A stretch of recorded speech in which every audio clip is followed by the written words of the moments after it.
আসসালামু আলাইকুম, সবাই কেমন আছেন? আশা করি ভালো আছেন। আলহামদুলিল্লাহ আমিও বেশ ভালো আছি। আমি রিতা টুডে ব্লগে সবাইকে স্বাগতম।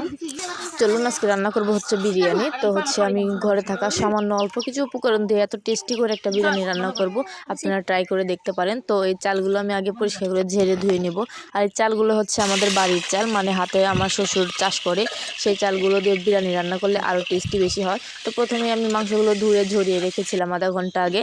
পানি একটু ছিল না। তারপরে হচ্ছে মাংসগুলো আমি সুন্দর করে লাল লাল করে ভেজে নেব। ভেজে নেওয়ার পরে ওই একই তেলে আমি ডিমটাও ভেজে নেব। আর মাংসটা যদি পানি ঝরিয়ে রাখা হয় তাহলে মাংসটার ভাজার সময় ভেঙে যায় না। ডিমটাও আমি সুন্দর করে হলুদ ছাড়া ভেজে নিয়েছি। ওই তেলেই আমি পেঁয়াজের বেরেস্তাটা বানিয়ে নেব।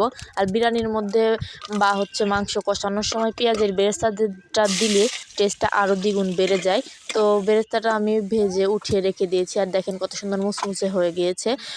ওই তেলে আমি পেঁয়াজটা ভেজে নেব। আর বেশি পরিমাণে পেঁয়াজ দিয়েছি। তারপরে হচ্ছে দিয়ে দিয়েছি কিশমিশ বাটা, বাদাম বাটা দিয়ে দিয়েছি, আদা বাটা, লবণ, গরম মশলার গুঁড়ো, তারপরে হচ্ছে পেঁয়াজ বাটা, টক দই সব কিছু ভালো করে দিয়ে কষিয়ে আমি তো রেডিমেড এই বিরিয়ানির মশলাটা দিয়ে দেবো। আপনারা চাইলে যে কোনো মশলা দিয়ে দিতে পারেন।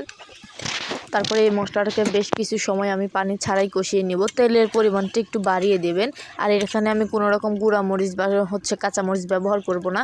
এই বিরিয়ানির মশলাতে যতটুকু ঝাল হয় আর এই টমেটোর সসে যতটুকু ঝাল হবে ততটুকু ঝাল দিয়ে বিরিয়ানিটা রান্না করব। কারণ আমার বাচ্চারা খাবে, বড় মানুষের জন্য না।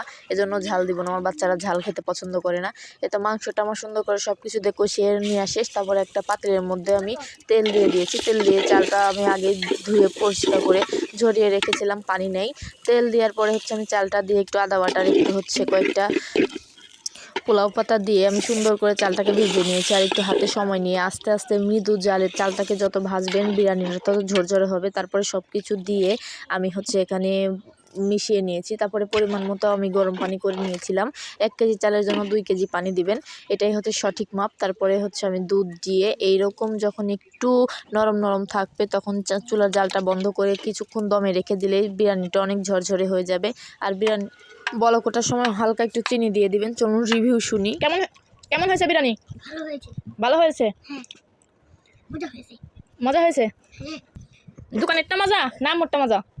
দোকানের থেকে বাড়িতে মজা। আচ্ছা খাও।